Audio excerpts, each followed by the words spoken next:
alunos do nosso curso de aperfeiçoamento em gestão municipal do Sistema Único de Saúde, promovido pelo CONASEMS em parceria com a Faculdade Suprema. Nós estamos aqui iniciando o 6º webinário do nosso curso. Nosso webinário dessa noite é dedicado aos temas de vigilância e promoção à saúde, temas abordados nas aulas 20, 21 e 22 do nosso curso. Nós estamos aqui com o Alessandro Chagas, que é assessor técnico do CONASEMS, o Fabiano Pimenta, subsecretário de Promoção e Vigilância à Saúde de Belo Horizonte, e o Marco Ackerman, professor titular do Departamento de Política, Gestão e Saúde da Faculdade de Saúde Pública da Universidade de São Paulo. Eu dou boa noite aos nossos convidados, agradeço aqui pela presença e já passo a palavra aqui para o Alessandro para as saudações iniciais. Alessandro. Boa noite a todos os alunos. Para a gente é um prazer estar aqui. Vamos aqui interagir com vocês, chamar as pessoas que nos ajudaram nessa construção. Eu e os dois nossos convidados vimos as aulas de novo, achamos bem interessante. Então, nós estamos aqui. Qual que é o nosso combinado hoje? Primeiro, nós vamos começar nas ordens da aula mesmo. Primeiro, o doutor Marco Ackerman fala um pouco, depois o doutor Fabiano Pimenta, e a gente vai deixar o tempo maior do webinário para interagir com vocês. Tá? E eu vou fazer aqui a mediação. Para mim é uma honra estar aqui, um prazer. Obrigado aí pelo convite e espero que vocês gostem. Primeiro, doutor Ackerman, a palavra é sua. Boa noite, pessoal. Boa noite, Silvio, Alessandro, meu conterrâneo Fabiano, né? Eu moro em São Paulo, mas saí de Belo Horizonte, mas Belo Horizonte não saiu de dentro de mim. Eu tenho um maior carinho pela cidade de Belo Horizonte, por Minas Gerais e pelos mineiros. Isso não quer dizer que eu não gosto dos cariocas, dos paulistas, dos pernambucanos e de todo mundo, né? Mas a gente valoriza muito de onde a gente veio, né? E Minas é um lugar que eu tenho muito carinho. Então, promoção da saúde, né? Uma vez nós organizamos um evento na Faculdade de Saúde Pública com gestores municipais. Eu lembro que na época era o secretário municipal de saúde de Guarulhos, a secretária municipal de saúde de Contagem, a secretária municipal de saúde de Santo André, né? E a gente fez uma pergunta para os gestores na época: quanto do seu dia a dia, da sua gestão, você se ocupa da promoção da saúde, né? E eles foram unânimes dizer muito pouco, né? Muito pouco, porque existe toda uma pressão sobre o gestor municipal, né? Para resolver problemas de acesso, né? Resolver problemas relacionados com internação hospitalar, com medicamento, o que é mesmo um karma, uma necessidade, né? Então, o tema da promoção, ele nunca é um tema, digamos, reivindicado, né? Nem pelo gestor, nem pelos usuários. Ninguém pede mais promoção da saúde, as pessoas pedem mais médicos, né? Mais hospitais, mais serviços, né? E a promoção da saúde, ela tem que, de alguma forma, construir um imaginário da sua necessidade. E eu acho que isso parte do início da necessidade de ampliar o conceito de saúde, né? Que promover saúde é um desiderato para interferir nas políticas públicas. A gente sabe que o serviço de saúde ele tem um papel importante na saúde, mas saúde é mais do que a gente imagina, e isso demanda uma disputa do imaginário social do que é saúde, né? Então, eu acho que essa é a primeira tarefa da discussão da promoção da saúde, é dizer que, apesar dos secretários municipais de saúde gastarem a maioria do seu tempo, né, com a questão de melhorar o acesso, medidas de promoção da saúde elas podem ser mais efetivas ou até mais efetivas do que a própria oferta de serviços de saúde para melhorar a saúde das pessoas, né? E nesse sentido, a promoção da saúde ela entra em campo quando começa a se observar muito que nem sempre o gasto em saúde ele é concetâneo com os resultados em saúde. Então, um exemplo bem amplo, né? O que se gasta na Costa Rica em saúde é muito menos do que se gasta nos Estados Unidos, mas os resultados em saúde medidos por indicadores de saúde como mortalidade infantil, mortalidade materna, mortalidade geral na Costa Rica são melhores que nos Estados Unidos. Então, os resultados em saúde não estão necessariamente conectados com a quantidade de recursos que a gente gasta em saúde, né? Então, acho que a promoção da saúde vai entrar aí, então, nesse espaço. Ela cresce muito a nível mundial a partir da Conferência de Ottawa, em 1986, no Canadá, que foi a primeira conferência mundial global que a OMS organiza. Mas ela não tem só um viés internacional, porque no mesmo ano, em 1986, aqui no Brasil, a gente estava realizando a 8ª Conferência Nacional de Saúde, e ali estava discutindo a ampliação do conceito de saúde. Então, há um certo paralelismo, né?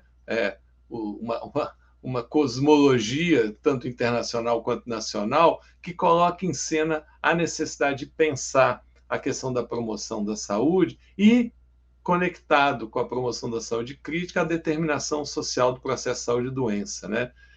Entendendo que a saúde ela vai ser determinada por questões que são distais, intermediárias e proximais. E os serviços de saúde estão muito mais conectados com a determinação proximal, né? Nesse sentido, há que se ampliar essas possibilidades de ação.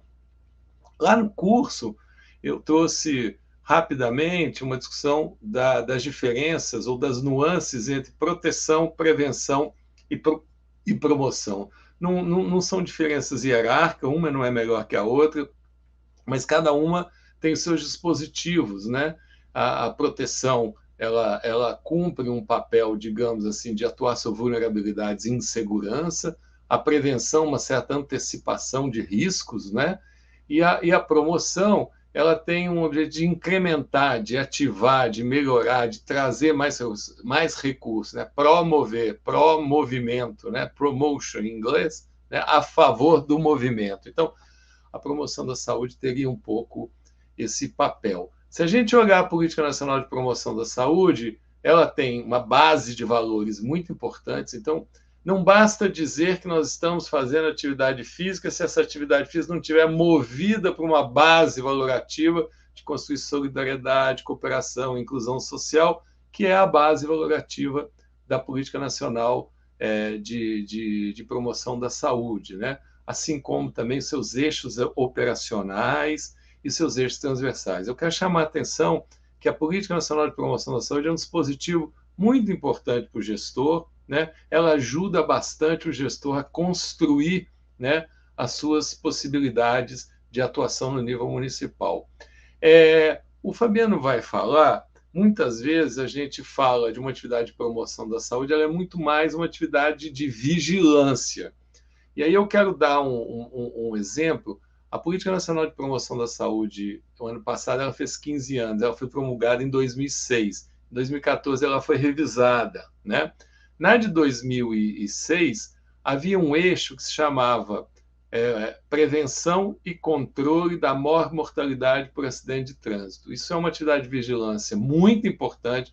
Quase 60 mil pessoas morrem no Brasil por ano de acidente de trânsito. Então, é muito importante a gente prevenir e controlar, né, a mortalidade por acidente de trânsito. Mas, na política de 2014, esse item foi traduzido como mobilidade segura e cidadã, não é? No sentido de que atuar sobre a mobilidade urbana é ir um pouco na forma como a gente organiza a cidade, como a gente se move, né?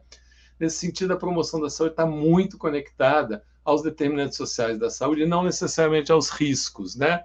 Se os fatores de risco explicam as causas das enfermidades, das doenças, a determinação social, ela explica a distribuição das causas, né?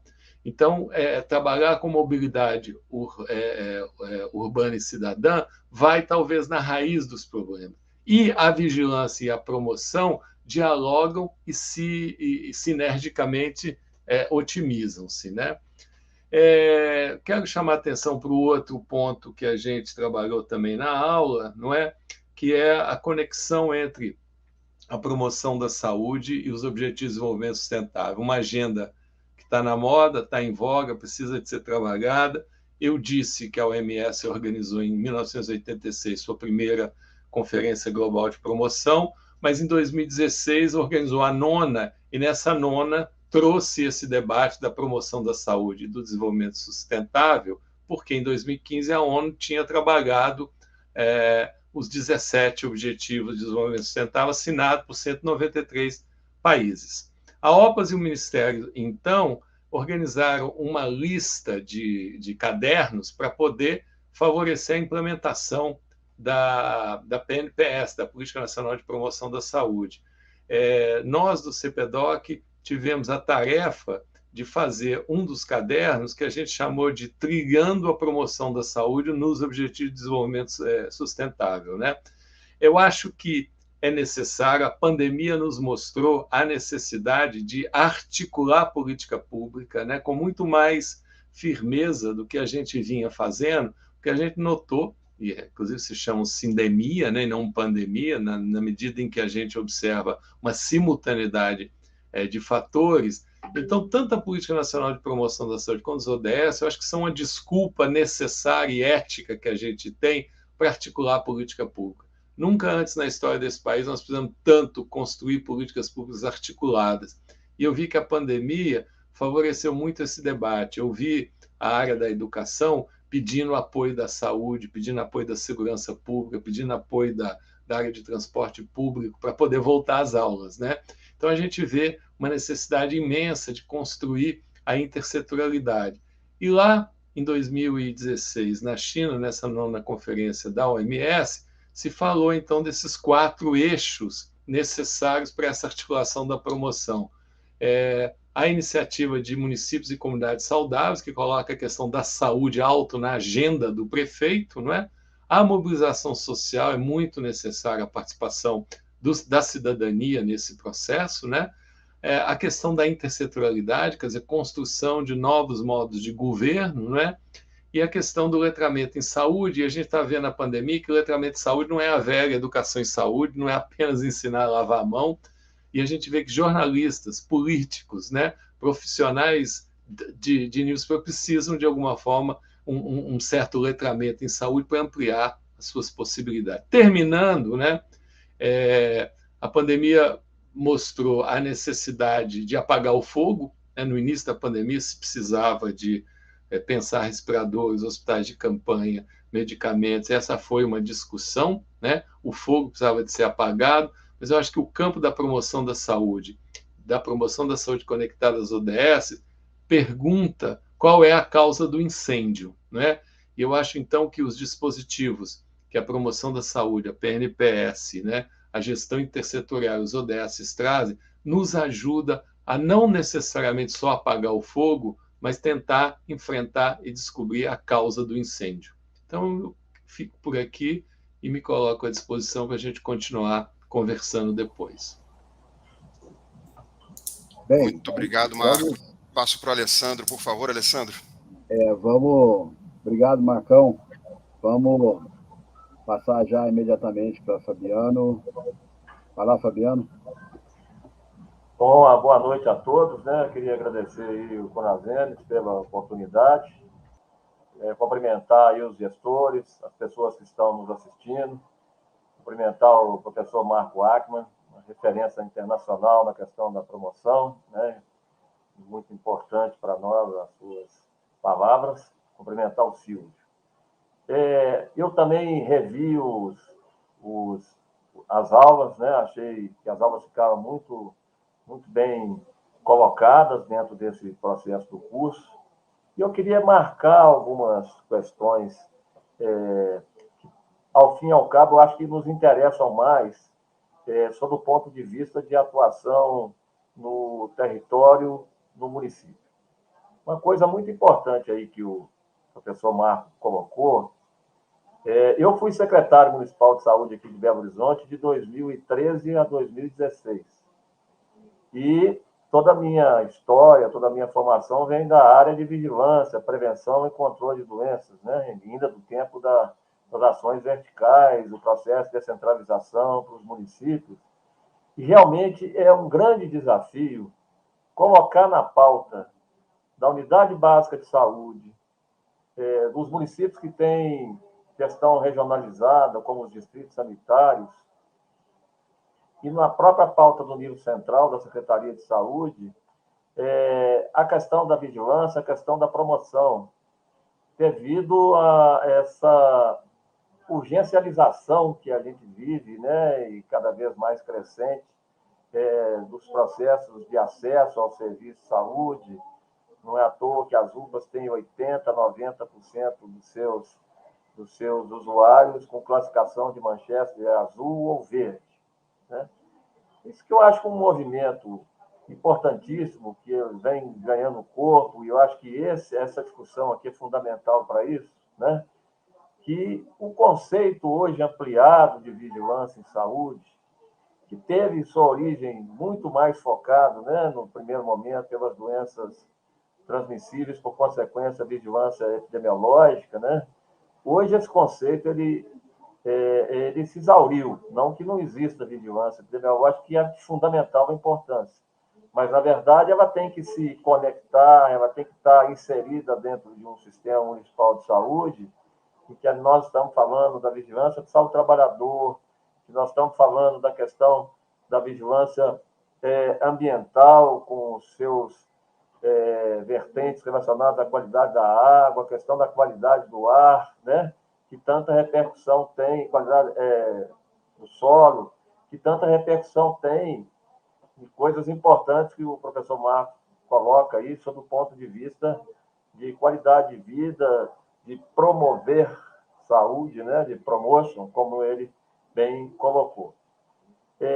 A junção dessas áreas anteriores da vigilância, né, podem e devem nos subsidiar, e aí ela se coloca de uma forma, acho eu, mais importante na mesa do gestor, a partir do momento em que, usando essas ferramentas, nós possamos desenvolver políticas públicas mais adequadas, né, ao perfil de morbimortalidade, aos determinantes de saúde no nosso município, determinantes sociais, inclusive. Por exemplo, com a estratificação dentro do município de áreas de maior vulnerabilidade e áreas de menor vulnerabilidade, que vão permitir a nós, gestores, exercer, de fato, e com evidências de acordo com o nosso perfil local, de território, a equidade na questão das políticas públicas que possam interferir e, no mínimo, atuar, né, com maior efetividade para não tentar dar um passo para além do que nós ainda não temos condições, eu nem diria que não temos vontade política, que é, dentro do conceito que o professor Marco colocou, a questão da prevenção, né, de evitar, antecipar-se, né? Então, nesse aspecto, né, a vigilância epidemiológica, a vigilância de fatores de risco de doenças não transmissíveis, a vigilância da água, do ar, saúde do trabalhador e a vigilância sanitária, ela pode nos ajudar, enquanto gestores, fundamentalmente nesse processo, racionalizando os recursos, antecipando e evitando, né, já sobrecarregado o sistema de saúde, que, inclusive nas unidades básicas de saúde, você tem uma questão extremamente desafiadora hoje, né, da chamada demanda espontânea e demanda programada. E que, muitas vezes, a demanda espontânea, a demanda aguda, ela sobrepõe o planejamento de uma demanda programada que permite reduzir riscos de descompensação de diabéticos, de hipertensos, entre outras questões, né? Diagnóstico precoce de câncer, entre outra questão. Eu acho que o uso dessa ferramenta vai nos permitir, né, mudar, inclusive, o perfil de alocação de recursos, e eu quero ser bem entendido aqui, né, para não deixar nenhuma dúvida no que eu estou falando, sob o ponto de vista da importância e imprescindibilidade da atenção da assistência à saúde. Mas vejam bem, hoje aqui no município de Belo Horizonte, para dar um exemplo, nós temos aí um gasto mensal de algo em torno de 6,6 a 7 milhões de reais por mês com hemodiálise, né? De hipertensos que tiveram um controle aquém da necessidade, renais crônicos, entre outras questões, diabéticos e por aí afora, né? Veja bem, a área de vigilância, né, ela tem um recurso, talvez metade desse recurso. Então, é preciso que nós tenhamos, de fato, uma boa estruturação e uma articulação que não sejam caixinhas, né, a caixinha da vigilância epidemiológica, a caixinha da saúde do trabalhador, a caixinha da vigilância sanitária, sobre o aspecto de uma conformação, de um primeiro lugar, que se chama de análise de situação de saúde e que não é nenhuma tese de mestrado, né? De doutorado, melhor dizendo.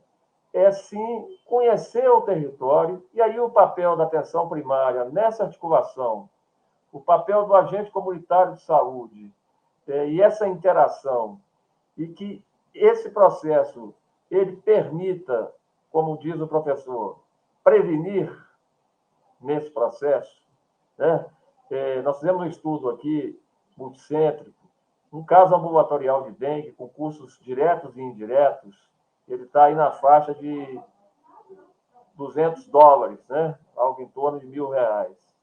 Um caso que requer internação, que não é um caso que evoluiu para uma forma gravíssima de dengue, ele está aí na faixa de $370, né? Um estudo feito no público e no privado, que é um estudo multicêntrico conduzido pela professora Celina Martelli, da Universidade de Goiás, hoje Fiocruz, Pernambuco. Então, os instrumentos de vigilância, eles podem, e é isso que nós pretendemos levar aqui para discussão nesse webinário, é ser um transformador, né, e uma inversão da aplicação do recurso para as ações, né, que o professor Marco também colocou aí, né, que estão muito mais ligadas aí à questão mesmo da proteção, da prevenção e da promoção. Por último, para finalizar, né, para que nós tenhamos essa potência dessa vigilância em saúde, a importância da informação com dados com a mínima qualidade possível, né, para que o nosso diagnóstico da situação do território ele seja o mais próximo da realidade possível, para que as políticas públicas sejam implantadas com o melhor foco possível dentro das necessidades, das condições de saúde da população, de saúde e condições sociais, também, como já foi dito, e além da qualidade, da oportunidade do dado, especialmente no que nós estamos falando de vigilância das doenças transmissíveis, né?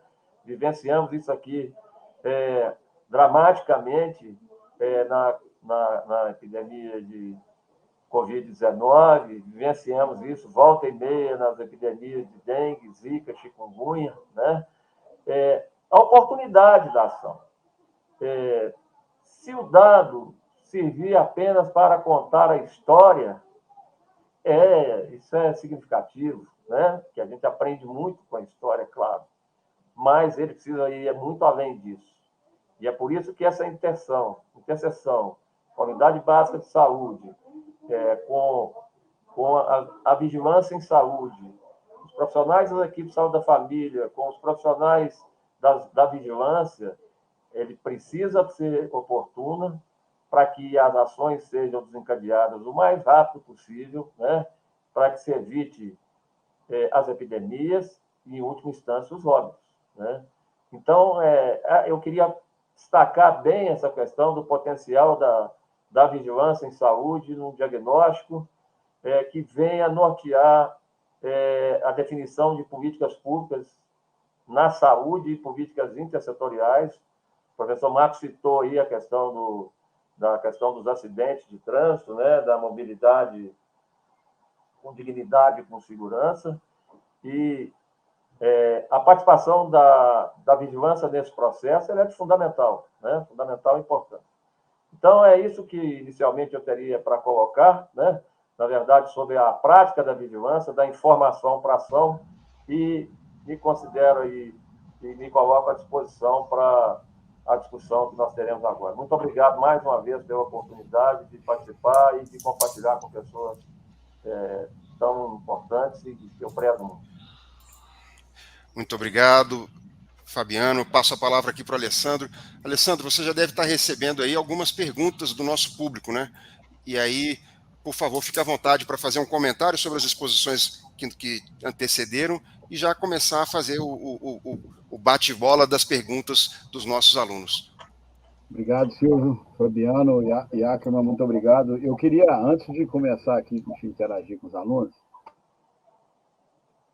que para a gente começar de forma ampliada, só para falar até para os alunos, né, que a gente é amigo, mas a gente não combina as coisas, né? Aqui no início da nossa discussão, a gente está com a Política Nacional de Promoção de Saúde, que fez 15 anos, eu participei até de alguns eventos, e nós estamos com a Política Nacional de Vigilância em Saúde, né, que está com 3 anos e meio, que veio do Conselho Nacional de Saúde, que eu acho isso ótimo, né, que ela vem com a legitimidade bem mais interessante, né, veio de uma resolução do Conselho. Mas tem um dado que sempre me incomoda e que eu queria uma análise para a gente, antes da gente começar a trocar figurinha com os alunos. Tem um dado da OCDE, dos membros da OCDE, mesmo convidados, o Brasil agora é membro, mas mesmo quando era convidado, né, da Organização para a Cooperação e Desenvolvimento Econômico. Os membros da OCDE, inclusive México, Estados Unidos, fazem parte, tem alguns países da Europa que fazem parte, mas, em média, os membros da OCDE e convidados têm um percentual de 22,5% de servidores públicos em relação à população. O Brasil tem um percentual de 5,18% de servidores em relação à população. Isso estrangula qualquer política pública nossa, principalmente na área de saúde. E eu queria, diante desse imbróglio, isso é uma realidade que eu acho que é uma discussão que nós temos que conversar enquanto sociedade, enquanto país. Mas diante da nossa realidade, da nossa discussão aqui dentro de promoção e vigilância, o que essas áreas podem nos ajudar diante desse cenário? O Fabiano trouxe um cenário de hemodiálise, né, que talvez um cuidado maior, né, e talvez essa falta de gente que nós temos no Estado brasileiro, né? O Estado brasileiro ele não é inchado, é uma falácia isso, o Estado brasileiro é muito reduzido diante do que nós queremos entregar na Constituição de 88, e que eu acho que nós temos que entregar. Mas o que as áreas de vocês podem nos ajudar a sair desse imbróglio? O que vocês acham? Vamos começar invertido, Fabiano primeiro, depois Ackerman? Sim. Bom, Alessandro, você toca num assunto extremamente importante, né? Em primeiro lugar, queria até marcar, né, que não se faz vigilância isoladamente, né? Se faz vigilância de um sistema, ou de uma cidade, ou de um território, e aí o professor Marcos já falou dessa questão de maneira fundamental. Existe aí vamos dizer, responsabilidades sanitárias também do setor privado, né? No caso de uma doença altamente transmissível ou com alta taxa de letalidade num hospital privado, imediatamente tem que ser comunicado para a nossa vigilância, né, do município. Mas eu vejo aquilo que a gente coloca. Uma análise de situação de saúde bem feita, que exige, na verdade, um pouco de tecnologia, conhecimento na área específica, ela pode ajudar em muito a dimensionar, né, como o professor Marco colocou aí, ou ascender aí para os gestores, prefeitos, governadores e os definidores de políticas públicas mais amplas, necessidades e possibilidades de intervenção que demonstrem efetivamente o papel fundamental do poder público, especialmente em políticas públicas que atuem sobre os condicionantes, determinantes, né?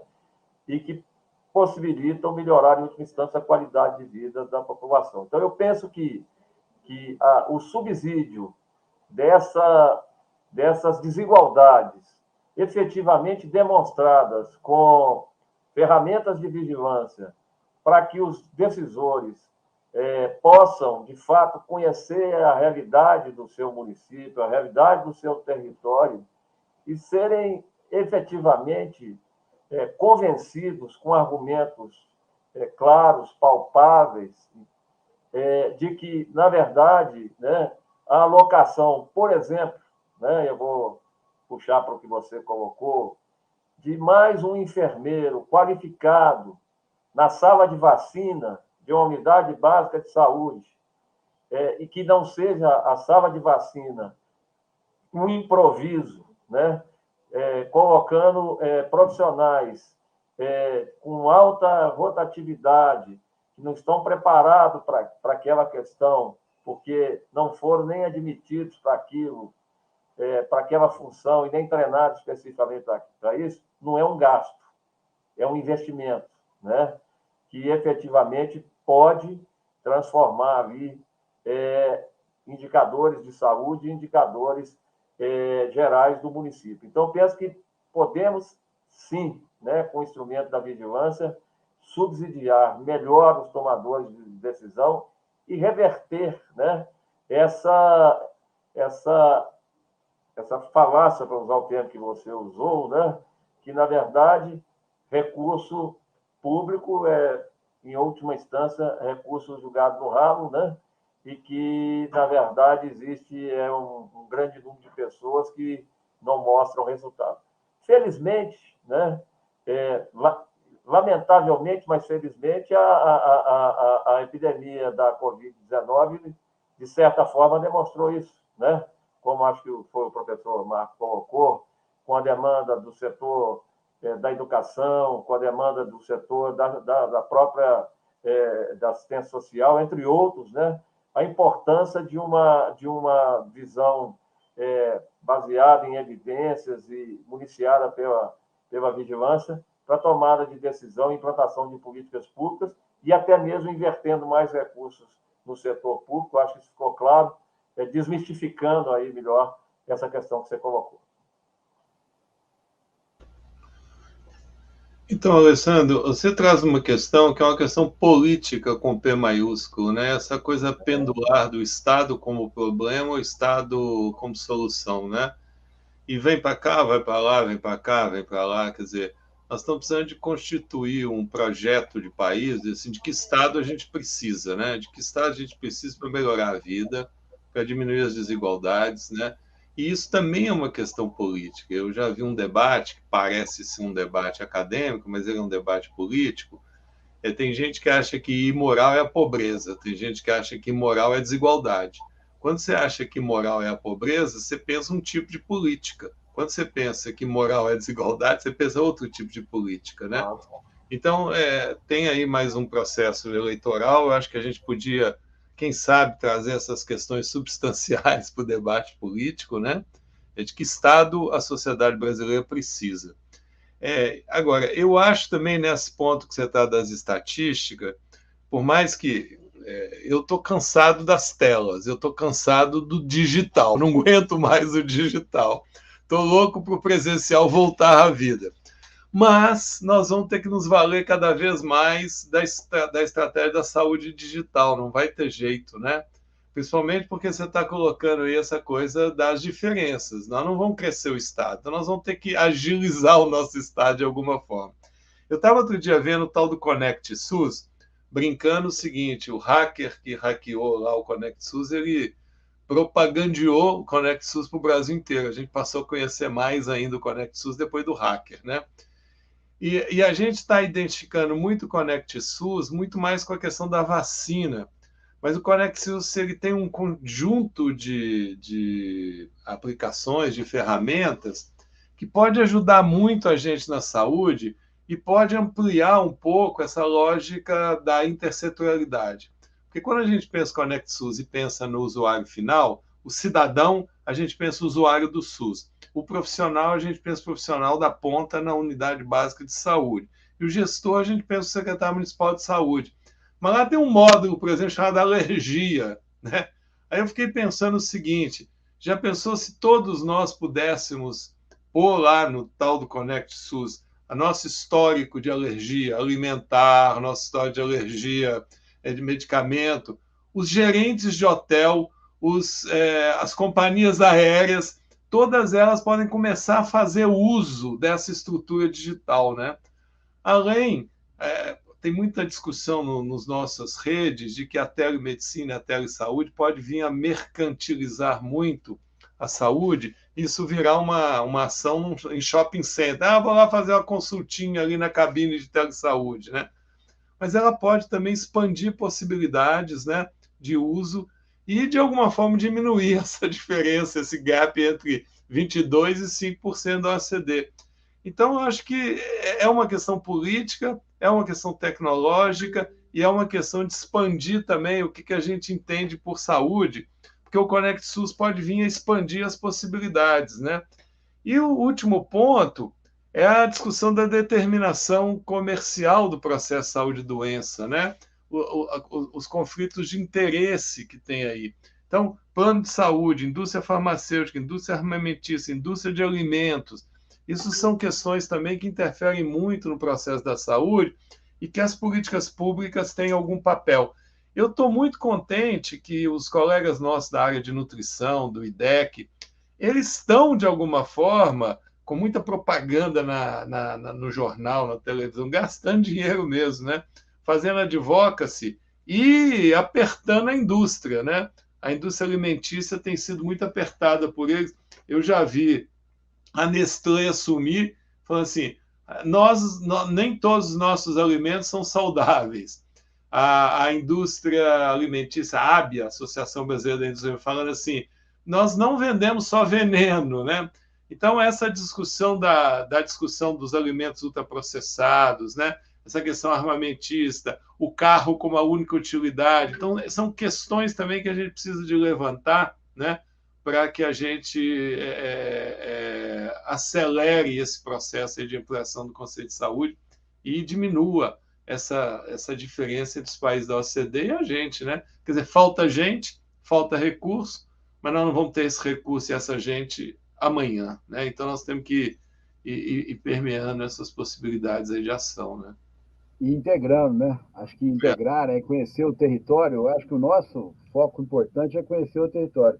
Estou com duas perguntas aqui do chat. Vamos lá, e vocês ficam à vontade, não vamos fazer coisa direcionada, não. Cada um responde e a gente vai interagindo aqui com a turma. Cite exemplos de quais informações que a vigilância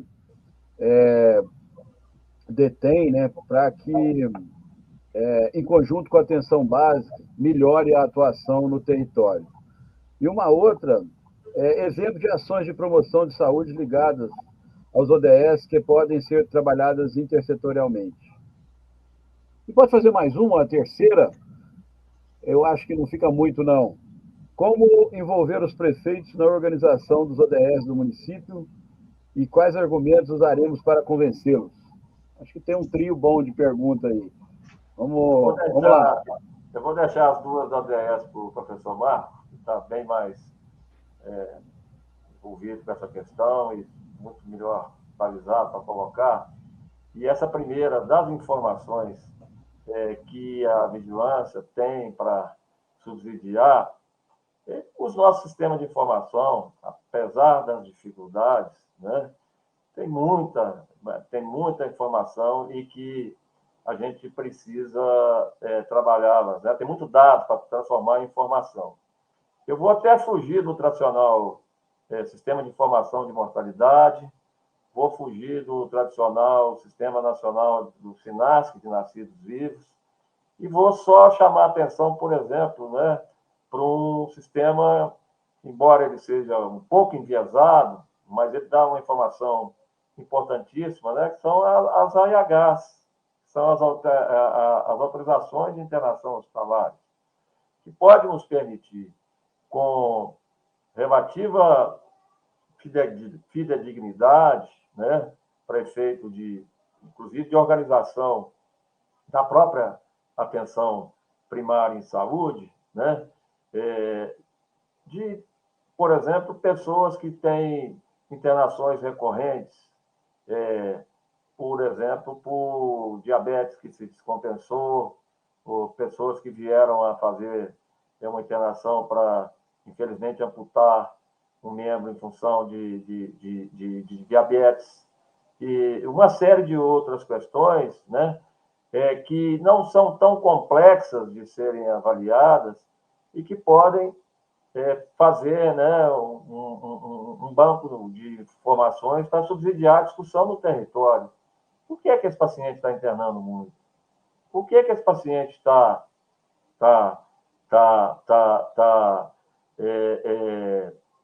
evoluindo mais gravemente e cada vez mais o seu processo de internação tem mais dias de internação, né? Onde nós estamos falhando na atenção primária com esse paciente? Qual é o nosso plano de cuidado para esse paciente? Ou para subsidiar o prefeito, né?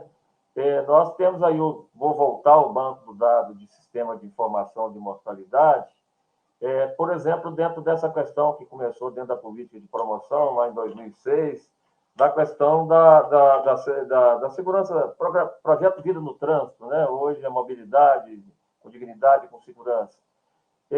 Onde estão acontecendo os atropelamentos, né? As pessoas estão morrendo 30 no hospital, né? Ele não morreu na cena lá do acidente de trânsito, mas veio morrer depois, né? E essa linkagem desses bancos de dados, né? E que muitas vezes não é tão complexa, de sistema de informação de mortalidade, com outro sistema, que é o sistema chamado REDS, né? Que é da Defesa Social, eles nos permitem designar claramente ou mais precisamente no nosso território, né, voltando aí que sempre o Alessandro tem colocado e nas aulas também muito bem, onde é que está acontecendo e pode viabilizar políticas públicas muitas vezes ao alcance do município, como, por exemplo, uma implantação de uma área de velocidade máxima de 30 quilômetros, né, de velocidade reduzida, ou inverter uma mão e contramão de trânsito, né?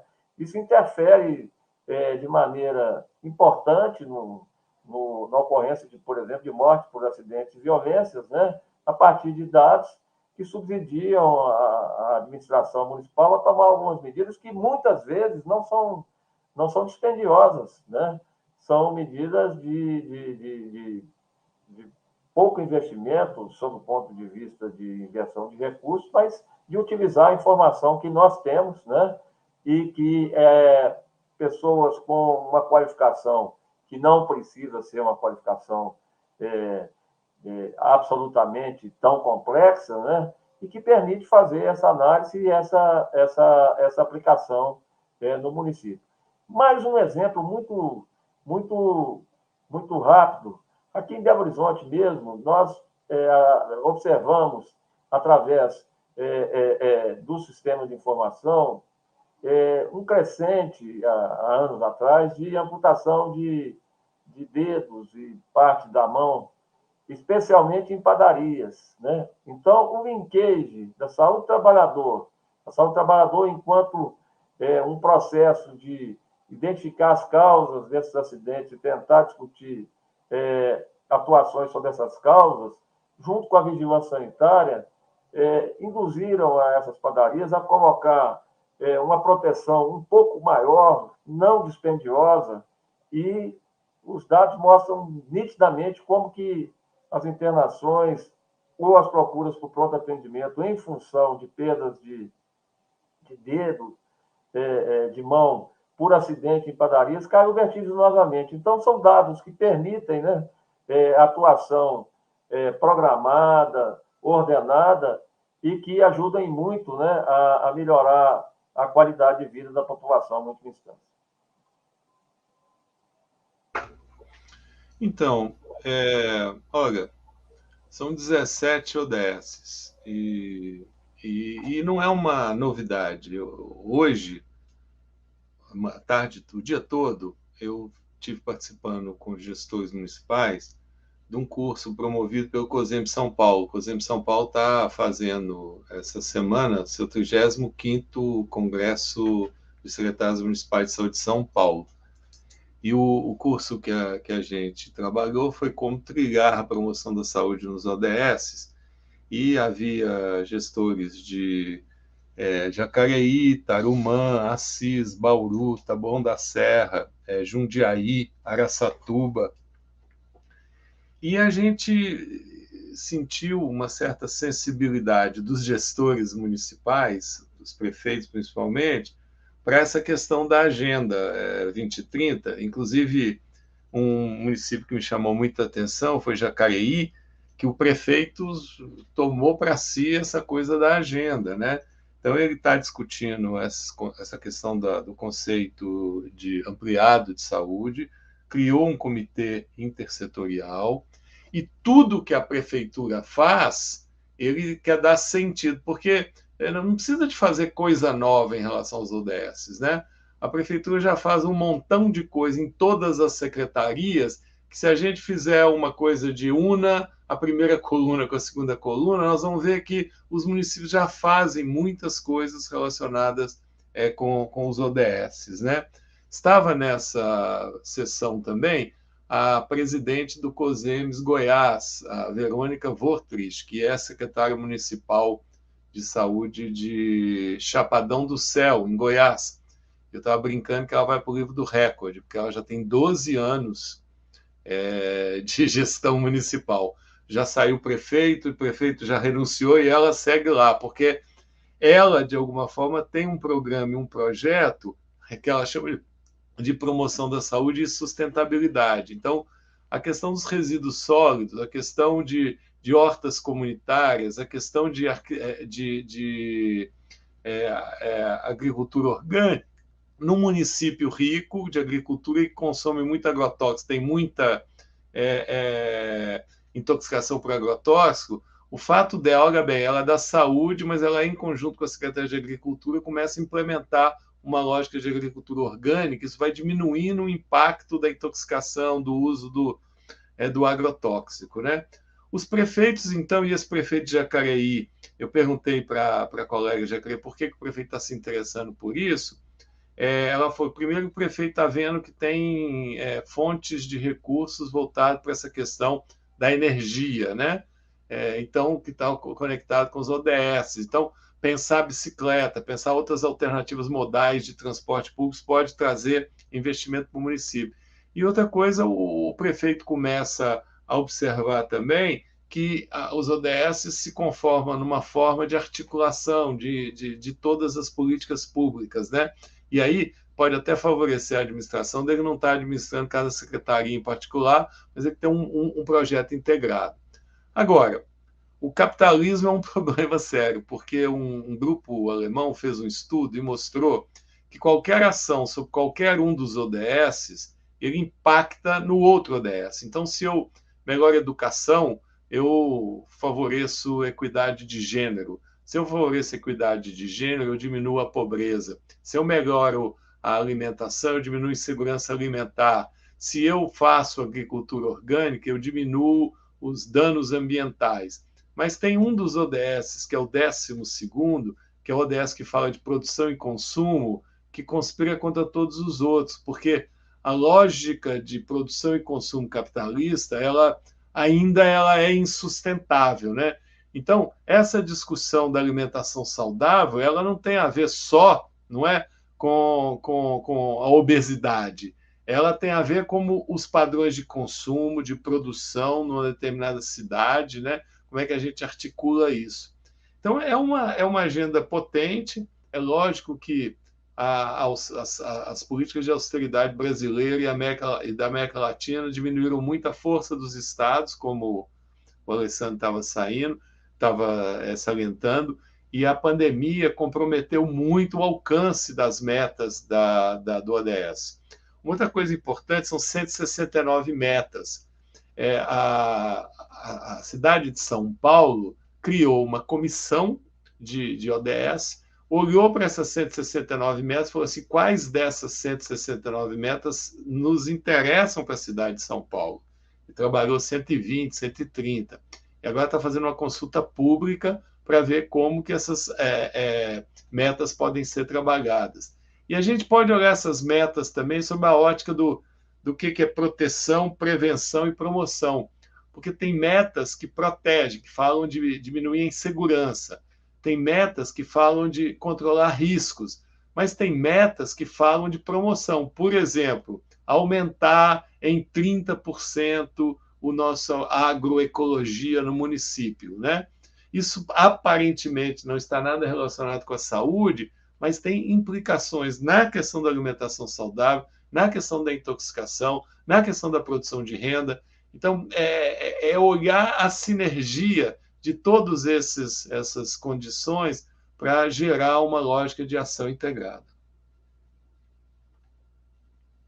Temos duas perguntas aqui, vamos lá. Primeira da Lilian Fernandes.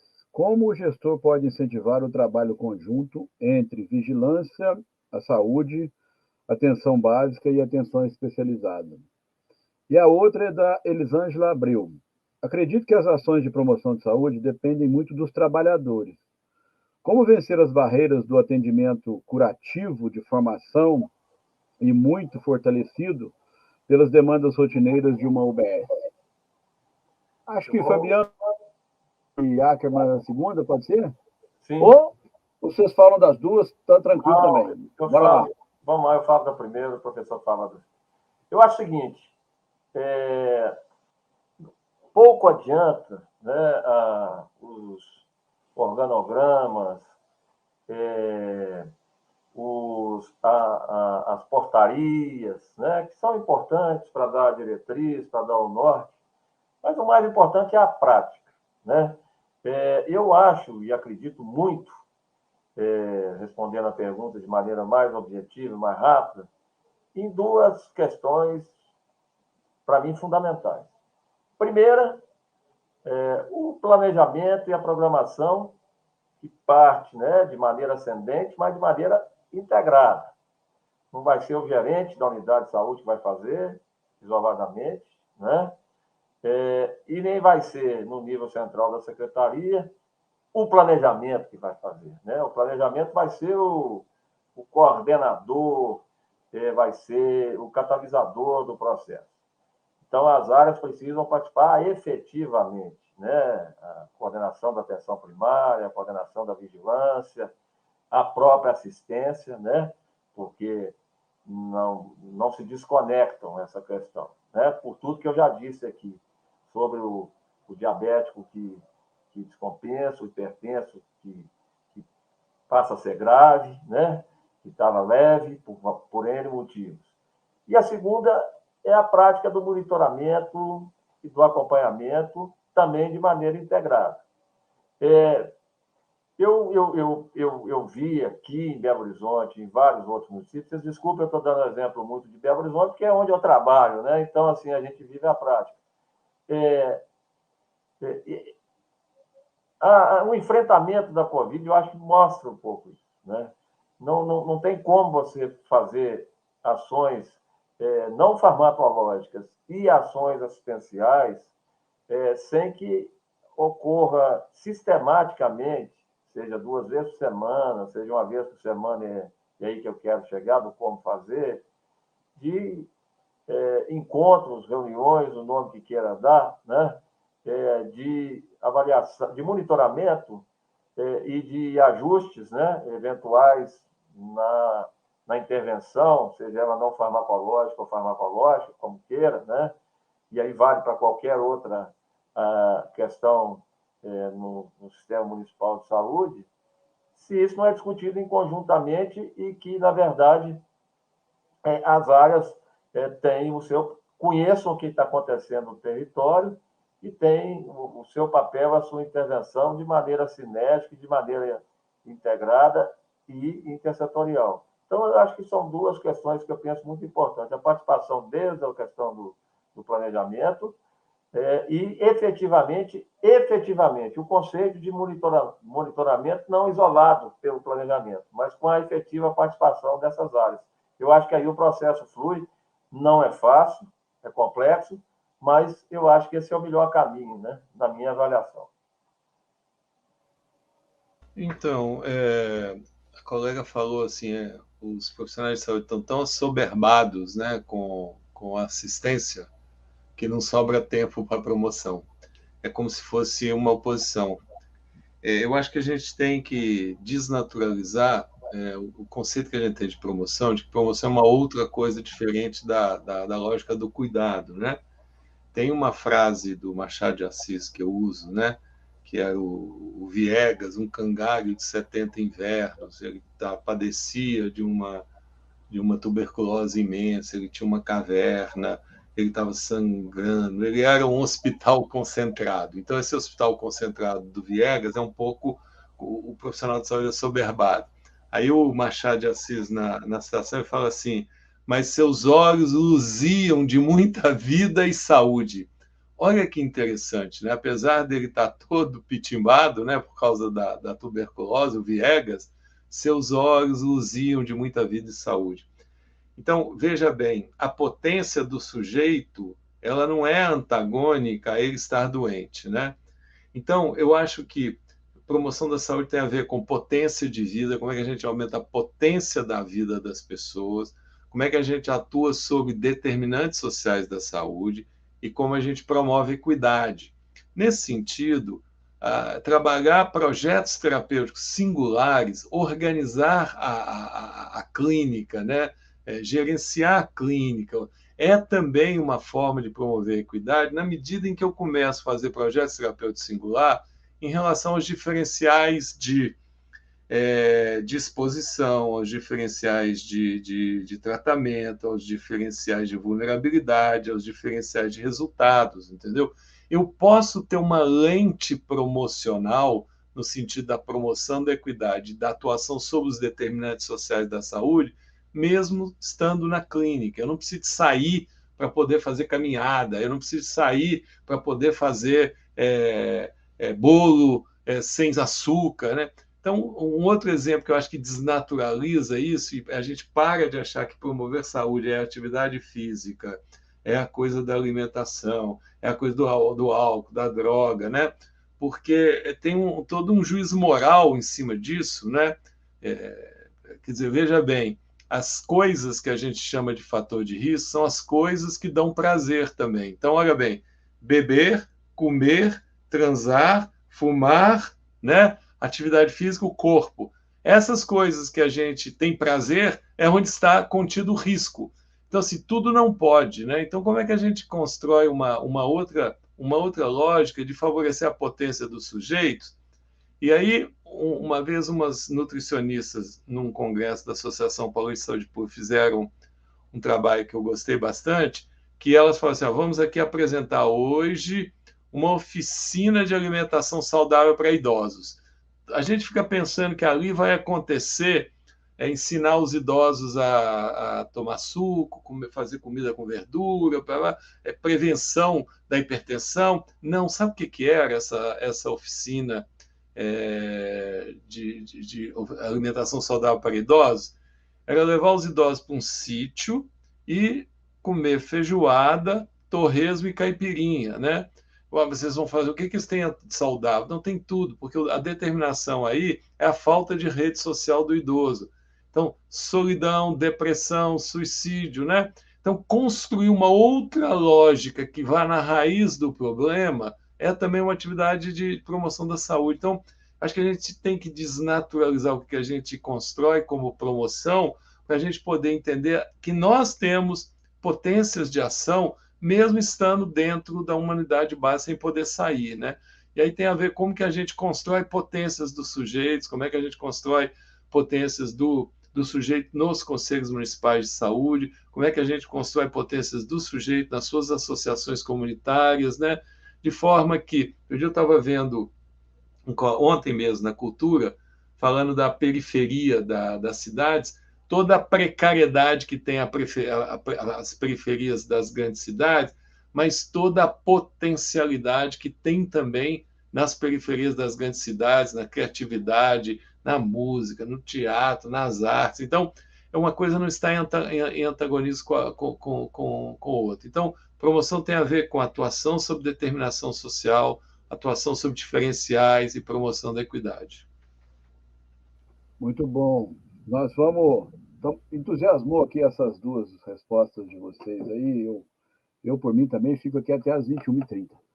Mas eu queria. Nós estamos chegando ao final, mas eu queria me permitir aqui mais duas. Uma no final, vou fazer um compilado aí de uma coisa que eu acho mais interessante, mas eu vou fazer mais duas bem rápidas aqui, que eu acho que a gente passou pouco por isso, e eu queria ouvir vocês.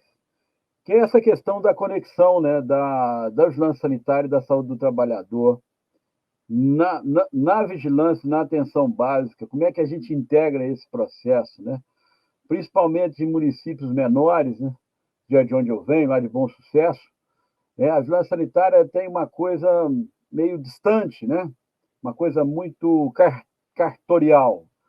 Eu queria ouvir de vocês isso. Como é que a gente aproxima essa questão da vigilância sanitária e a vigilância da saúde do trabalhador com esse processo integrado que nós estamos falando aqui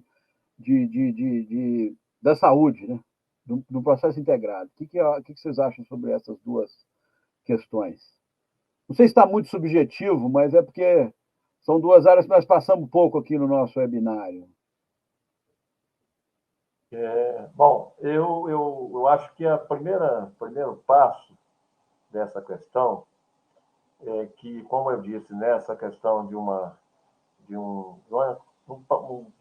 programação, um planejamento, uma programação integrada, é que o gestor, né, a partir do diagnóstico do território, do conhecimento do território, aí eu estou falando não só do secretário, eu estou falando lá do gerente da unidade, né?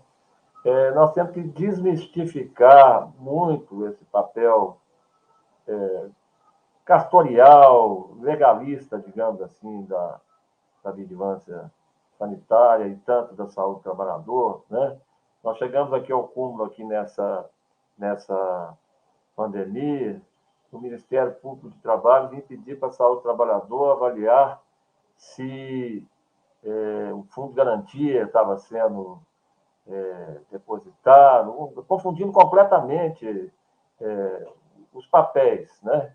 Então, eu penso que, a partir dessa questão de objetivos sanitários que estão colocados, expressados para a população, eu vejo esse papel a partir de problematização e discussão no próprio território, na própria unidade básica de saúde, para ser mais sintético. Por exemplo, né, na segurança assistencial, sob o ponto de vista do risco sanitário, né,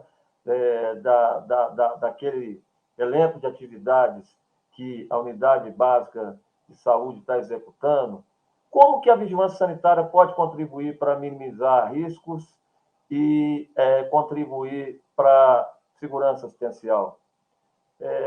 Dentro de cada unidade, você tem uma série de intervenções que a vigilância sanitária pode e deve orientar, né?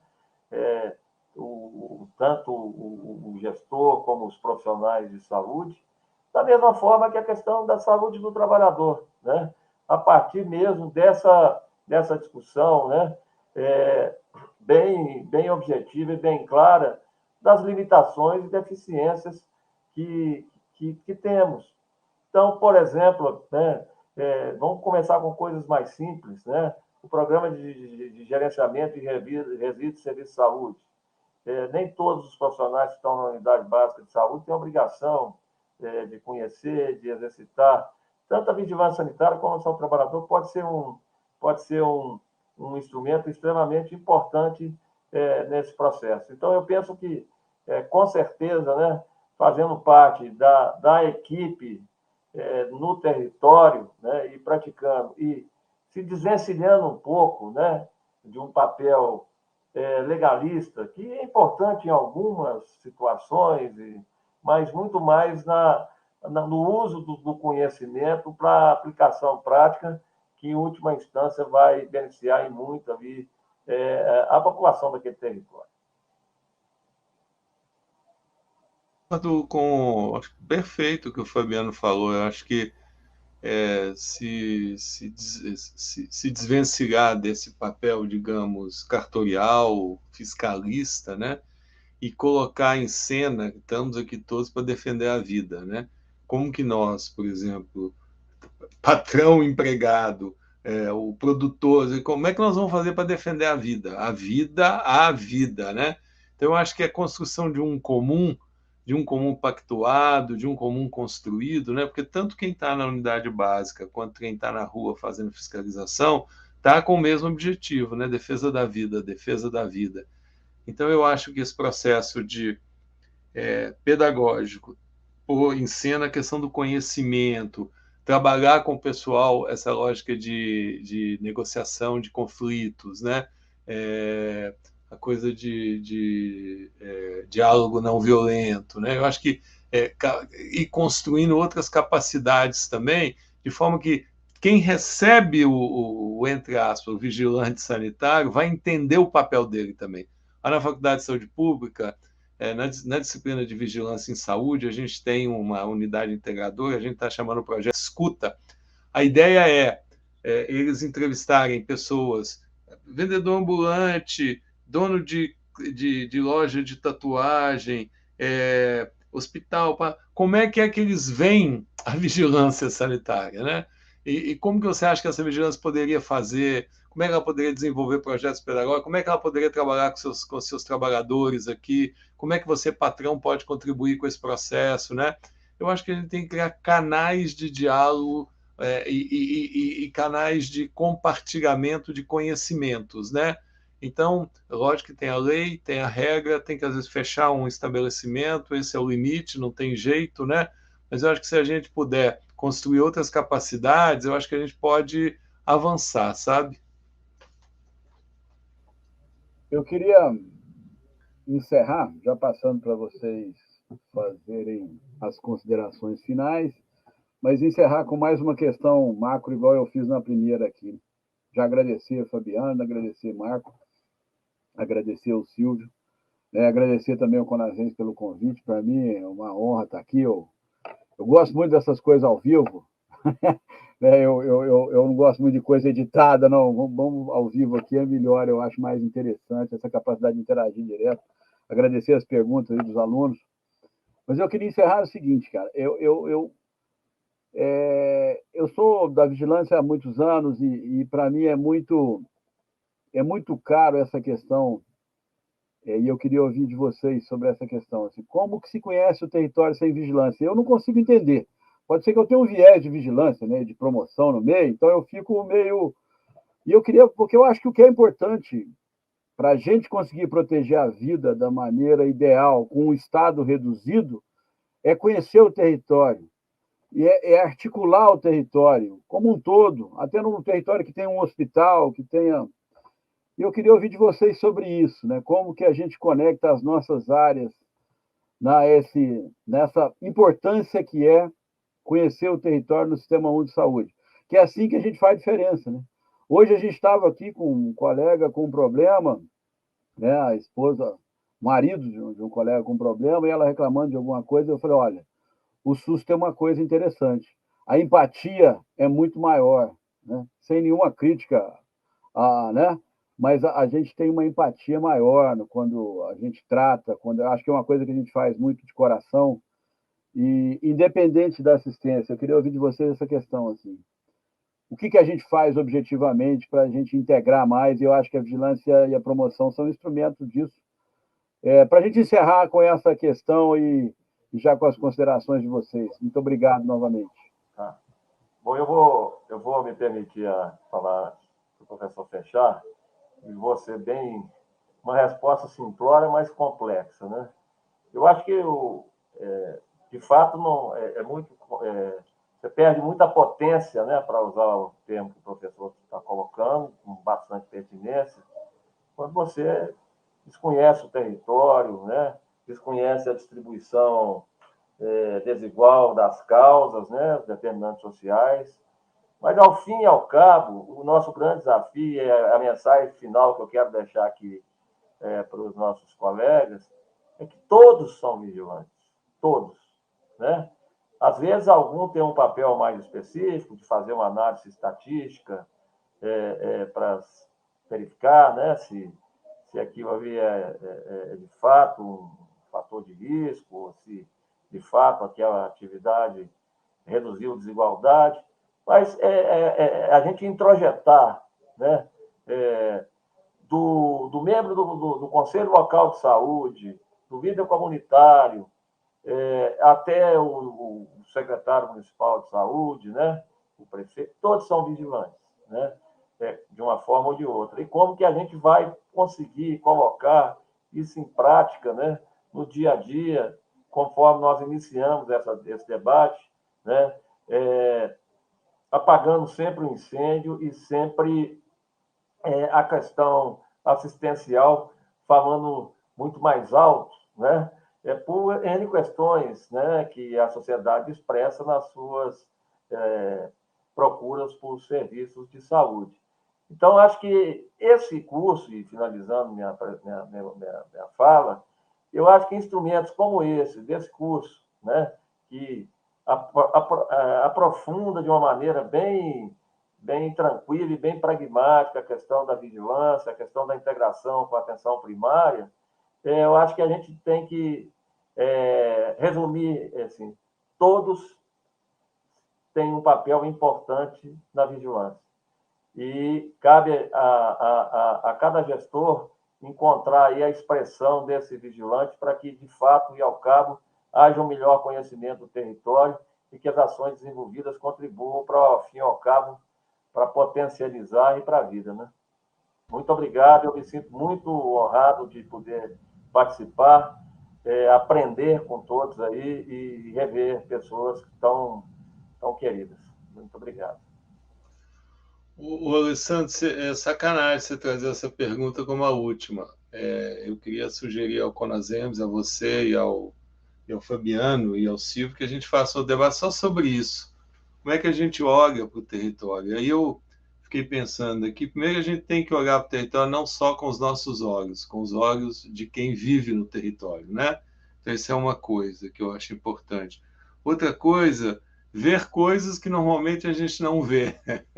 E aí eu dou um exemplo, os estudantes, a gente faz uma atividade aqui na faculdade de andança, eles andam da faculdade de saúde pública até o mercado, da faculdade de saúde pública até o fim da Paulista, da faculdade de saúde pública até o fim da Augusta, da faculdade de saúde pública até o fim do Ibirapuera e da faculdade de saúde pública até o mercado de Pinheiros.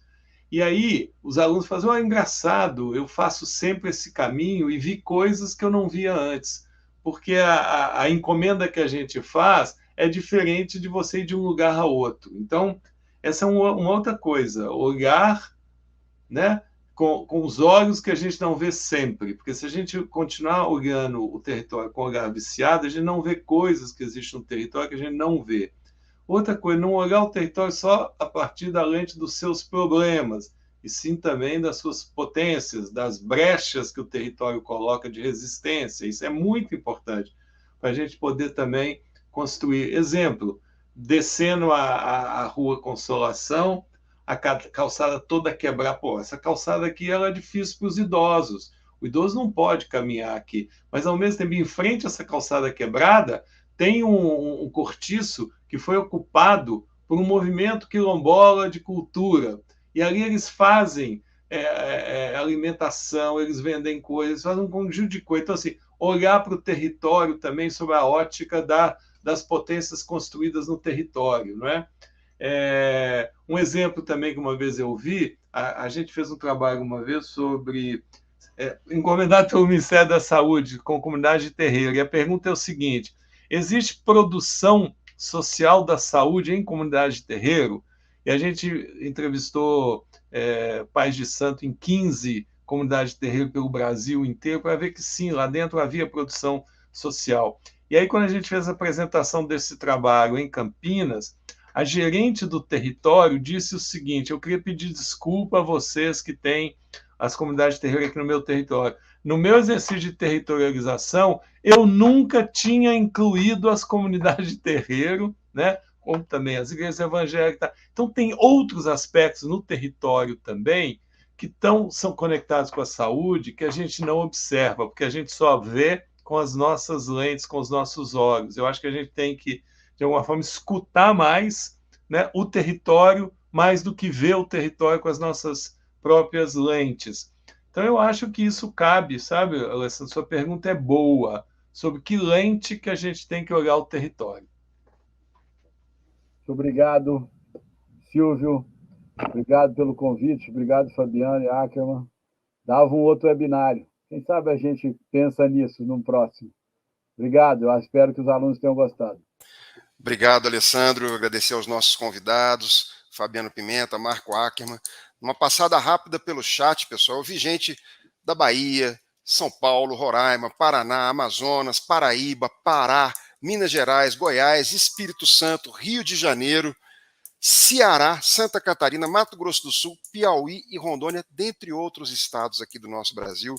Foi um prazer acompanhar e participar desse webinário com vocês. Nós agradecemos mais uma vez, agradecemos a todos os participantes que acompanharam aqui o webinário conosco. Esse webinário vai estar no nosso ambiente virtual de aprendizagem, para os nossos alunos continuarem acompanhando, e vai estar disponível também no YouTube para quem não teve a oportunidade de acompanhar com a gente aqui ao vivo.